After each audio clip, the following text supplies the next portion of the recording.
Sahur sing ke 29 guys, bisa dina maning badak guys. Rika badane tanggal pira? Nek nanggonku tanggal 20. Tak ngumpul nak nyawa disit, kambing joget disit asik. Asik ser ah. Lanjut inyong manasi sayur asem guys, lewian pas buka hehehe. Lanjut gawe kopi karo energen, nggo inyong karo bojone guys.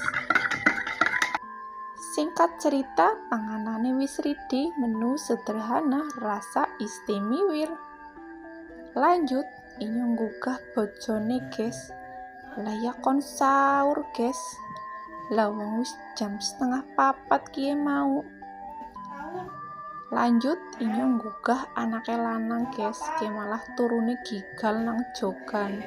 Lanjut anake wadon